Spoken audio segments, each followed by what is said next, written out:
Okay, hi everyone! Welcome back to the channel. So, for today's video, actually tumitingin ako dito kasi nandito yung laptop ko and naggawa ko ng script kasi para hindi kung saan-saan saan mapunta yung kwento ko. And also, medyo mabagal ako magsalita kasi ang dami kong pauses. So, kung gusto nyo, i-fast forward nyo na lang. Ganon yung pagsasalita. Anyway, so for today's video, I will be answering questions ask sa comment section ng video na to or dito. Ililink ko siya. Yan yung kung paano ako nakapunta dito sa Dubai. So actually, there's not much questions. Pero kasi I wanna get into details and konting chika na din. Ayan, so first question tayo. Ang sabi dito, parang magkano yung ticket namin, magkano yung nagastos namin all in all from PH to Malaysia to Dubai, kung magkano yung visa and magkano dapat yung budget pag magjowa. So kami ni Kurt, so couple kami. So mind you, cross country kami. Mas mura kapag direct flight kayo. Kaya lang pag direct flight, mas may chance na ma-offload kapag walang concrete na evidence, ay concrete na papers na hawak kayo na ipipresent sa immigration. So now, from Manila to KL, ang kinuha namin ay legit ticket. So two-way talaga. Yung iba kasi, ang suggestion ay mag-dummy ticket na lang pabalik ng Philippines, but then hindi pwede. Natatakot ako actually. So gusto ko talaga ng legit ticket. So now, ang Manila to KL namin ay 11,680 inclusive of travel tax and baggage allowance. Yung baggage allowance namin ay 20 kg for one person lang. Parang sa name lang ata ni Kurt kami naglagay kasi ang dami kong gamit. So, ayun na. So, 11,680. And from KL to Dubai, one way lang yung kinuha namin. And it cost us 29,079 pesos. But syempre, it depends upon the exchange rate during that time. So, during that time, ang exchange rate namin ay 15.20 ata, ganun.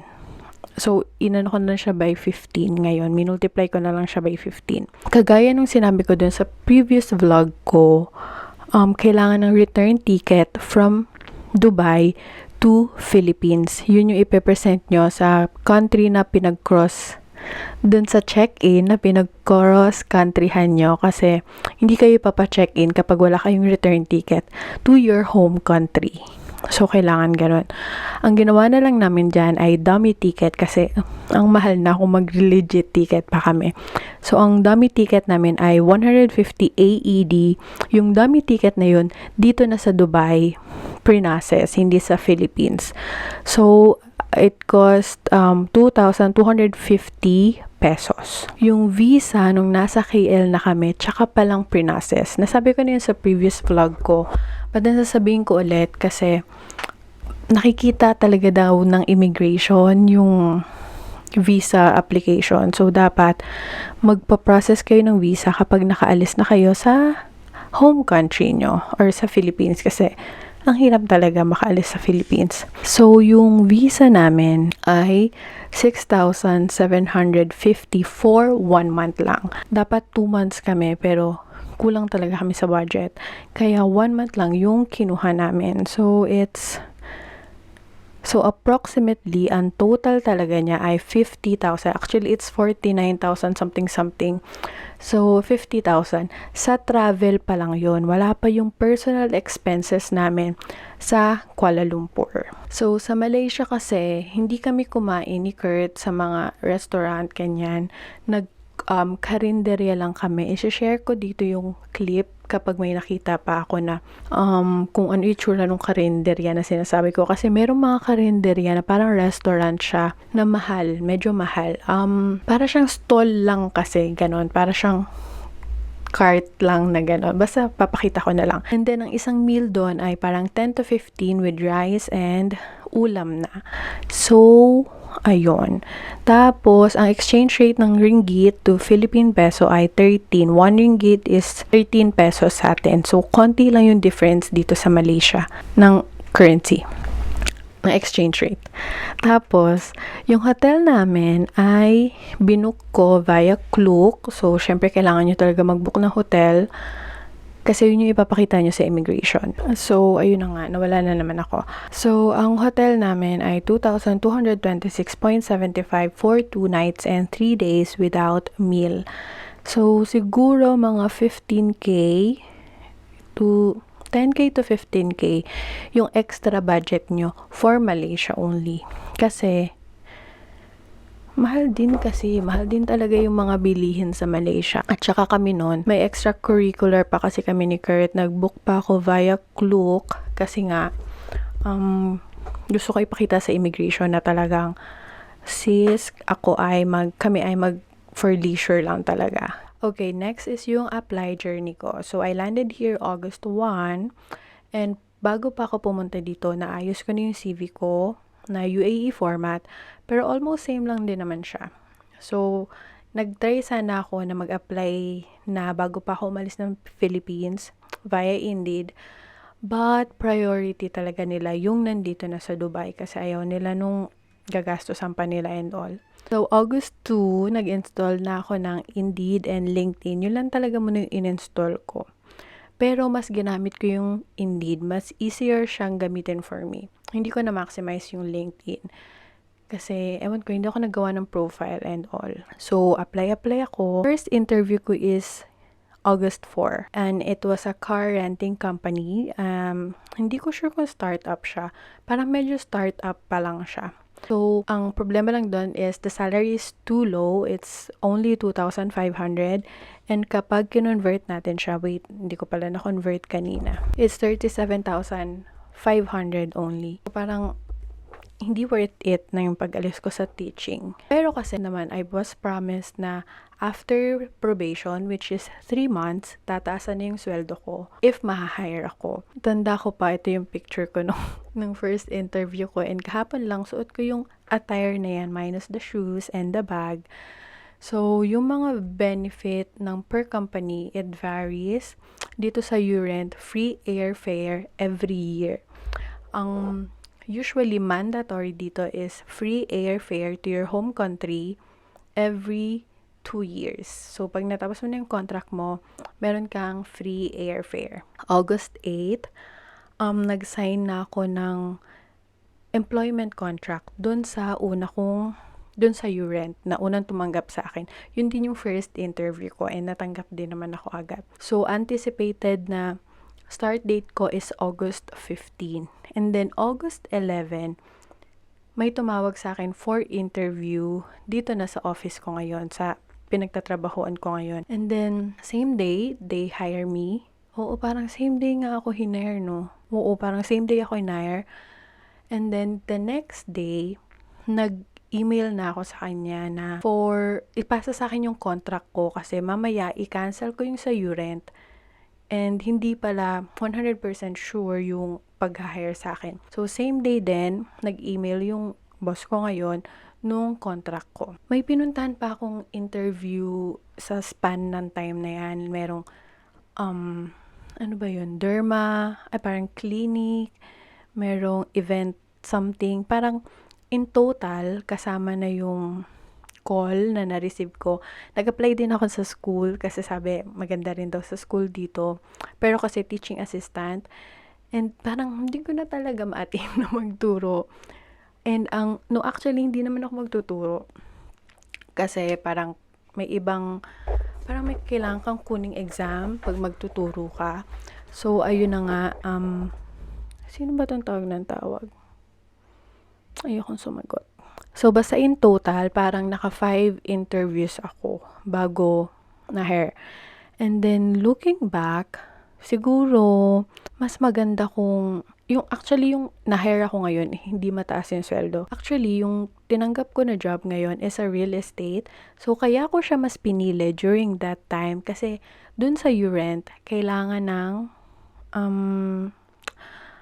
attestation ng UAE Embassy sa Philippines. Parang ganun. Basta ang magagastos ay 200 dirhams. And that time, syempre, ang dami na namin gastos. Wala na talaga ang pera.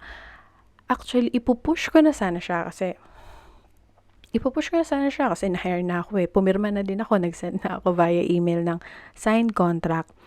Kaya nga lang tumawag tong real estate. And then tinanong ko si Kat, yung kapatid ni Kurt na matagal na dito. Tinanong ko siya kung alin sa tingin niya yung mas okay. And sabi niya mas okay ang real estate kasi daw mas malawak yung market. Like for example, mag-resign ako, madami, sobrang daming real estate company dito, as in sobrang dami.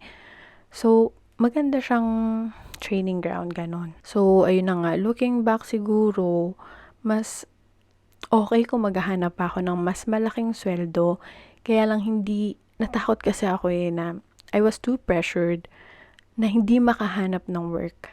Yun talaga yun. I was too pressured na hindi makahanap ng work. I remember sending a message sa sister ko, August 4. Sabi ko, na-stress na ako, wala pa rin akong work. grabe talaga lang yung yung pressures ko sa sarili ko. Ayun, siguro if you have the money, pwede kayo mag at least 2 months ng visa kasi para mas makahanap pa kayo. And also, ngayon, sobrang daming tao na dito sa Dubai. Ang peg, sobrang hirap maghanap. Although madaming hiring, hindi nawawala ng hiring, pero sobrang daming applicants na dito sa Dubai. Sobrang dami talagang expat na makakasabay mo sa hiring process. So, ayun. Feeling ko pala, kaya ako na-hire sa Urent.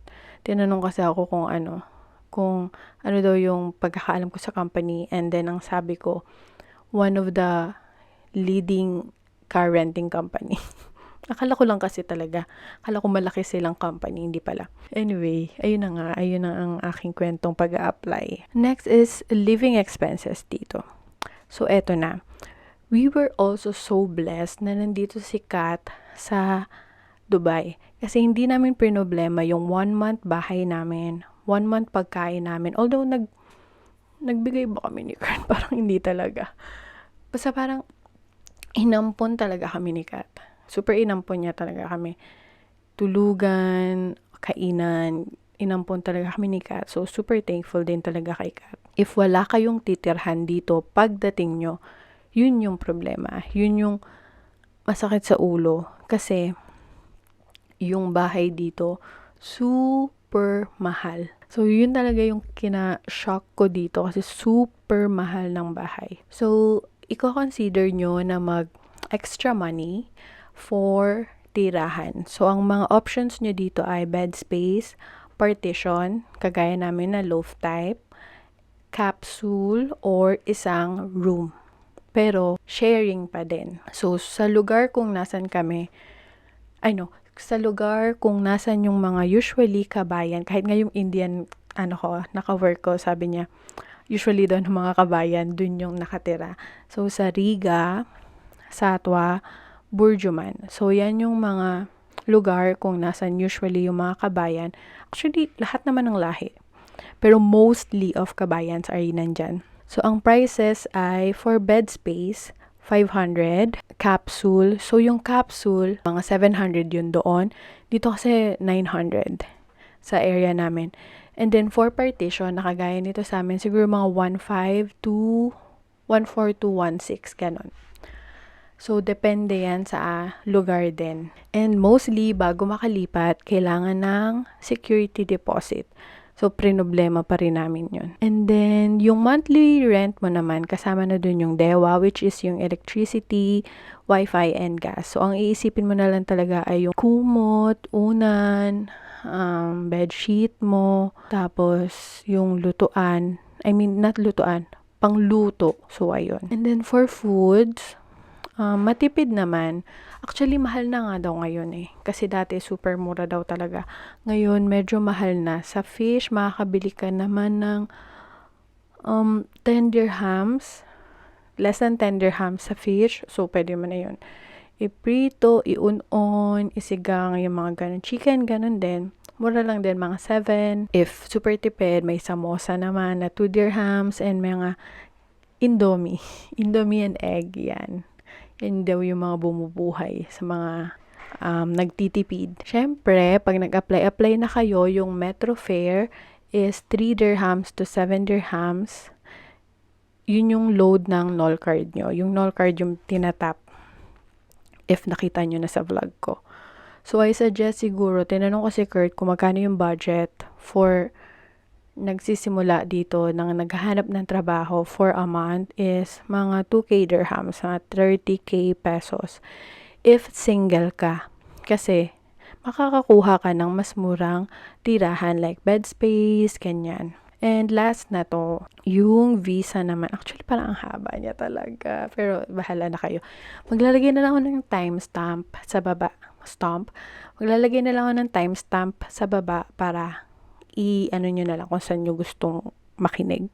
So, may nag-ask kasi, paano if mag-expire na yung visa, then wala pang nahanap na work, ano ang pwedeng gawin? So, answer is, mag-extend ka. Bago pa mag-expire yung visa mo, kasi pag nag-expire na yung visa mo, may babayaran ka na ata na 100 dirhams per day. Siyempre, kakausapin mo na lang din yung agency na pinagbukan mo ng visit visa mo. Ako kasi ay visit visa or tourist visa. Hindi ko, visit visa lang ata ako. Ayun, kakausapin mo na lang yung agency na pinagbukan mo para sila na din yung magpa-process nun. Actually, mahalaga sa kanila na hindi ka mag-overstay kasi may negative effect din yun sa agency nila. Kagaya nung sa akin, hindi pa ako nagawa ng employment visa agad nung boss ko kasi nagkaroon ng problema sa local sponsor nila. Kinukulit na talaga niya ako kasi may negative effect din yun sa kanila. Tsaka ayaw niya ng merong maaargabyadong kabayan na hindi pa pinaprocess yung visa. Dito kasi, bawal kang mag-work nang walang work visa, employment visa. Mafa-fine yung employer mo ng 50,000 dirhams. Ikaw, siguro warning lang naman. So, ngayon, kailangan na naman mag-exit. Dun sa kapatid ni Kurt, dapat mag-exit siya kasi umuwi na kasi siya sa Pinas kaya hindi na siya nag-exit. So, ang nagastos daw ay 1,400 dirhams inclusive of two-way ticket and 2 months visit visa. So, ayun lang. Yung masasabi ko lang, pag pupunta kayo dito, need nyo rin magpasigurado ng pera lalo na ngayon, sobra yung competition, guys. Ang daming nagwo-walk-in, ang daming naghahanap ng work talaga. As in, sobrang daming tao talaga. I-share ko yung video na nakuha ko kagabi sa metro. As in, sobrang daming tao. First time ko yun na nag-stuck ng ganon kasi kinokontrol nila yung tao sa metro. Basta ipapakita ko mamaya. Medyo mahal na talaga rin dito sa Dubai. So, hanggang ngayon wala pa rin ako naiipon. It's a prank. Kasi, wala. Inaano ko yung deserve ko to. Pero mag-iipon na talaga. Promise. Ayun. And, ito pa pala.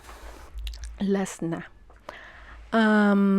Yung sweldo dito varies per nationality. Kung ano yung passport na hawak mo. So, if you're white, of course, mas mataas yung sweldo. Alam nyo na, of course, ganun talaga. Siguro, ganun talaga. Ewan ko. Alam ko hindi lang yan dito. Kahit saan din yan. So, yeah. If you want, you can watch my vlogs regarding sa pag-work ko dito. Mga daily work ko dito para magkaroon lang kayo ng idea. So, yeah, that's it for today's video. I hope may naitulong naman ako. And if you have questions, just ask it in the comment section and I will answer. Anyway, yeah, see you here. Good luck sa journey nyo. Bye!